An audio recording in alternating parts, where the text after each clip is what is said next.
গরিব থাকা অবস্থায় সে 5 ওয়াক্ত নামাজ পড়েছে, রিকশা চালায়াও 5 ওয়াক্ত নামাজ পড়ছে, ভ্যান গাড়ি চালায়া 5 ওয়াক্ত নামাজ পড়েছে, কিন্তু টাকাওয়ালা হওয়ার পরে এখন জামাত পায় না। টাকাওয়ালা হওয়ার পরে এখন আর মসজিদে আসে না, কারণ দুনিয়া তাকে গ্রাস করে ফেলছে। আল্লাহর দেওয়া সম্পদ পাওয়ার পরে সে আল্লাহর পরীক্ষায় সে ফেল করছে। কথা বলেন ঠিক কিনা? কিন্তু যাকে আল্লাহ তাআলা সম্পদ দিল সে তো মসজিদে যায় যদি আল্লাহর কদমে সেজদা দেয় তার সওয়াবের পাল্লা ভারী হবে। সে রোজা রাখলে তার সওয়াবের পাল্লা ভারী হবে। সে যদি যাকাত দেয় তার সওয়াবের পাল্লা ভারী হবে।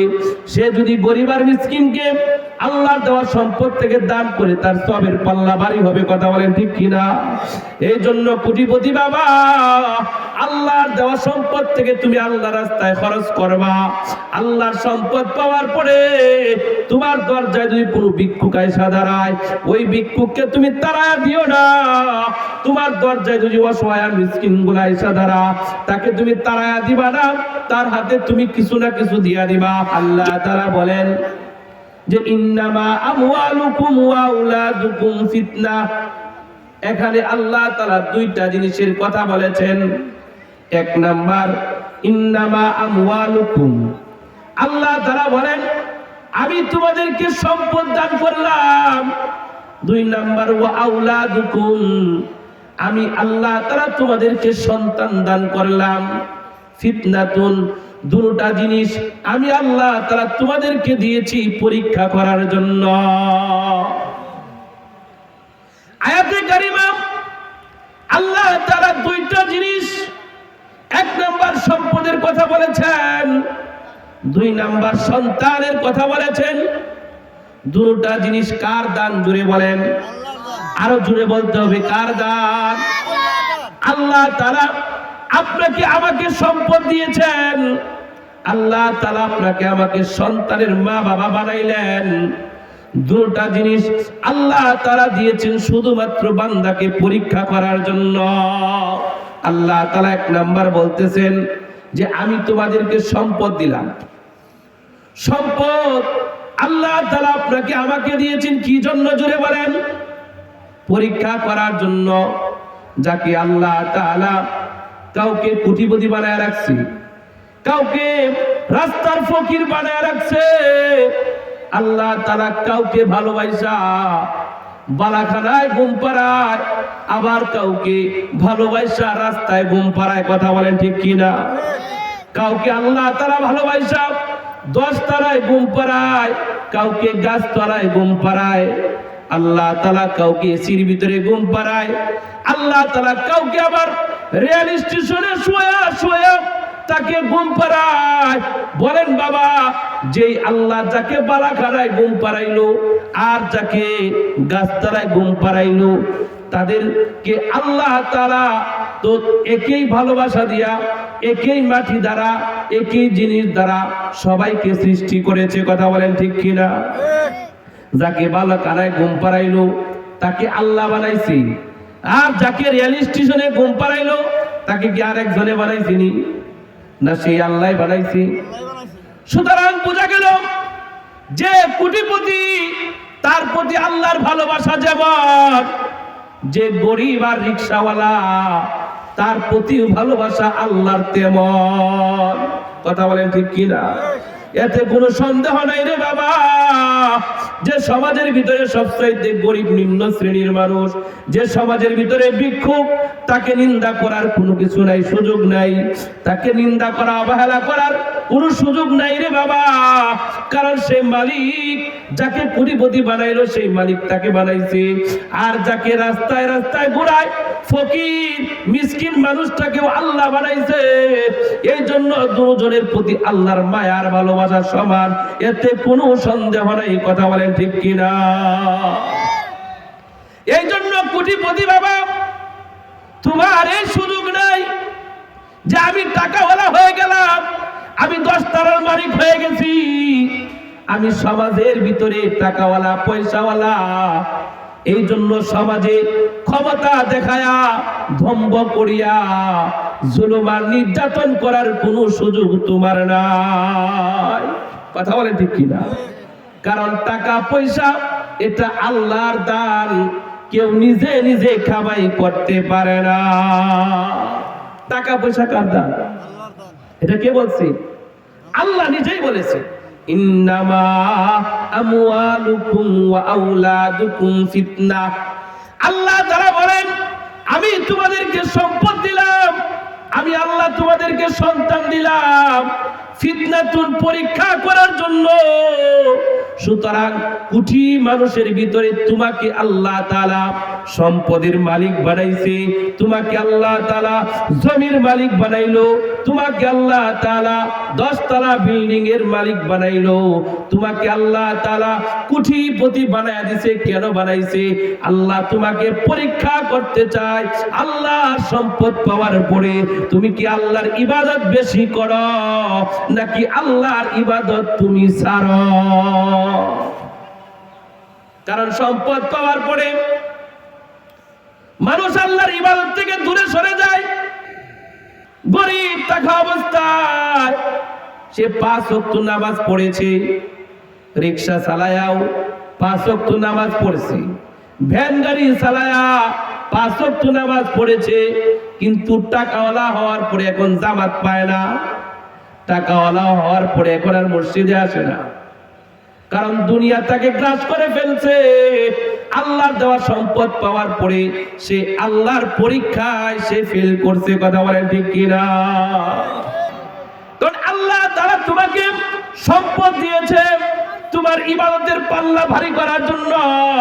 কারণ যে মানুষটা গরিব, টাকা নাই, পয়সা নাই, বলেন সে শুধু নামাজ পড়ে ইবাদত করতে পারে, রোজা রাখা ইবাদত করতে পারে, কিন্তু যাকাত দেওয়ার মতো তার কোনো তৌফিক নাই। কথা বলেন ঠিক কিনা? দান করার মতো কোনো তৌফিক নাই। সে টাকা পয়সা আল্লাহর দেওয়া সম্পদ থেকে দান করে সব কামাইবো, এই তৌফিক আল্লাহ তারে দেয় নাই।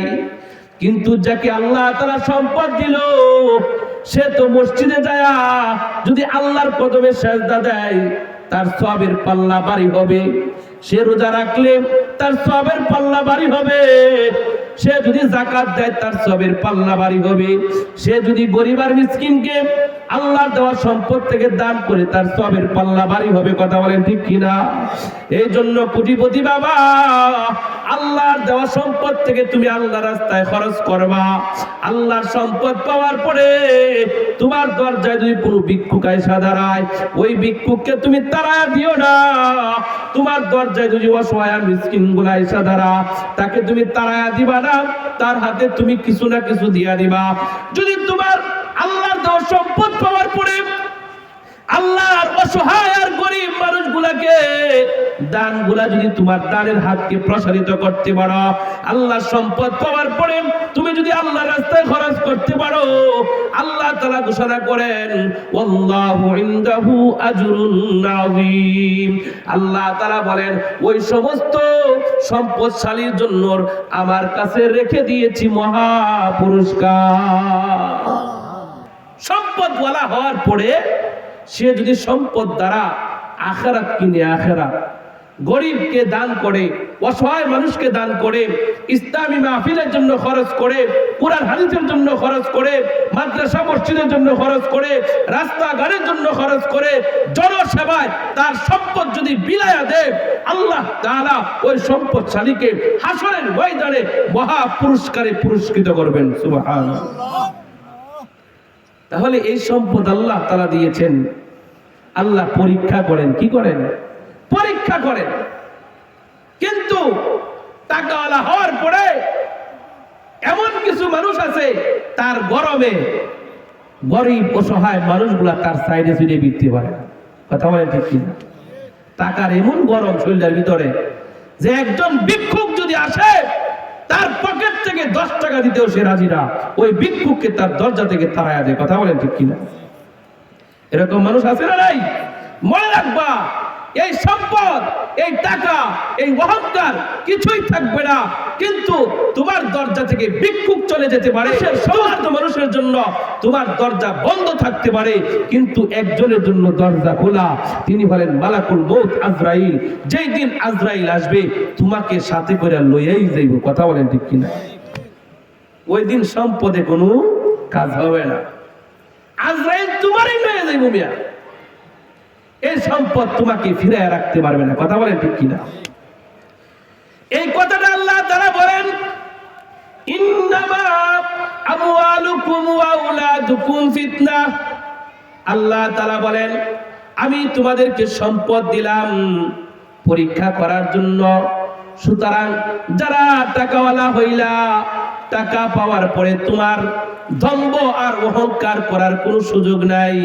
এটা আল্লাহ দিয়েছে, আল্লাহ তাআলা তোমাকে পছন্দ করে দিয়েছে, কারণ আল্লাহর মহব্বতের আরো বান্দা আছে।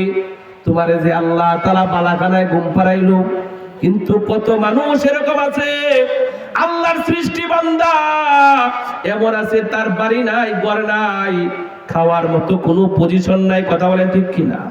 3 বেলা খাবার জুটে না তার কপালে, সারাটা জীবন রাস্তায় ঘুরে ঘুরে তার জিন্দেগি পার করে দেয়।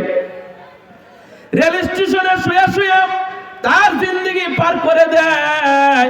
বলেন আল্লাহর ভালোবাসা ওই মানুষটার প্রতি কম নাকি? বিন্দু পরিমাণ কম নাই রে বাবা। কিন্তু তারে রাস্তায় ঘুরাইলো আর তোমাকে বালাখানায় ঘুম পাড়াইলো। এটা আল্লাহ তাআলা দেখতে চায়, যাকে আল্লাহ তাআলা অভাবে রাখছে, অভাবে থাইকা সে সবর করে কিনা, ধৈর্য ধারণ করে কিনা। আর যাকে আল্লাহ তাআলা আরাম এসে রাখলো, সে সুখে থাইকা আল্লাহকে ভুলা যায় কিনা। আল্লাহ তাআলা এই জিনিসটা পরীক্ষা করতে চায়। কথা বলেন ঠিক কিনা? এই জন্য যারা সম্পদশালী, এই টাকা পয়সা দ্বারা তুমি আখিরাত খরিদ করবা। যেই পথে টাকা খরচ করলে আল্লাহর কাছে পুরস্কার পাওয়া যাবে, এই টাকা দ্বারা তুমি আল্লাহর রাস্তায় খরচ কইরা আল্লাহর কাছ থেকে পুরস্কার অর্জন করবা। আর যদি টাকা দ্বারা তুমি গুনাহ খরিদ করো, যেমন অনেক টাকাওয়ালা হওয়ার পরে ঘরের ভিতরে এলইডি আনে, কি আনে? এলইডি টিভি, বুঝতে পারে টিভি। বেটা হন বড় লোক হয়েছে না, আগে বেন বাঙ্গা ঘর আছে, হন বিল্ডিং ঘর। এই ঘরটারে সাজাইতে গেলে একটা টিভি ধরা কি দরকার? হ্যাঁ, এলইডি আইনে সাজায়। বলেন এই যে টিভি আনলো ঘরটার ভিতরে, সে এই আল্লাহর দেওয়া সম্পদ দ্বারা সে সওয়াব খরিদ করছে না গুনাহ কিনছে? এমনি তো কত গুনাহ হয়ে যা, আবার টিহা দেখে গুনাহ কিনে। আল্লাহর দেওয়া সম্পদ পাওয়ার পরে তুমি যদি এলইডি টিভি ঘরের ভিতরে আনো, তুমি আল্লাহর দেওয়া সম্পদ দ্বারা গুনাহ কিনলা। আবার কেউ টাকা দ্বারা মেয়ে আনে, নাচ গানের আয়োজন করে, এই টাকা সম্পদ দ্বারা সে গুনাহ খরিদ করে। কথা বলেন ঠিক কিনা? এই টাকা দ্বারা আবার ঘরের ভিতরে সবার হাতে হাতে মোবাইল দিয়া দেয়। টিহা আছে একবারে আন্ডা বাচ্চা সহ সবার জন্য মোবাইল। বাচ্চা যারা শুধু এইটাও খাওয়ার সময় মোবাইল দেয়, ঘুমানোর সময় মোবাইল দেয়। কথা বলেন ঠিক কিনা? এই টাকা দ্বারা তুমি তোমার পরিবারের ভিতরে গুনাহের সরঞ্জাম কিনা দিলা। এই টাকা দ্বারা আবার কেউ দাড়ি কামায়।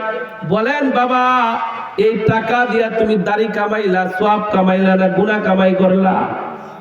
আল্লাহর দেওয়া সম্পদ পাওয়ার পরে কেউ যদি সম্পদ গুলা গুনার কাজে ব্যয় করে, গুনার কাজে যদি কেউ ব্যয় করে, এই সম্পদ তাকে টেনে হেঁচড়ে জাহান্নামের মধ্যে নিক্ষেপ করবে। যেমন বহুত বড় বড় সম্পদশালীকে আল্লাহ তাআলা আযাব গজব দিয়া ধ্বংস করে দিয়েছে।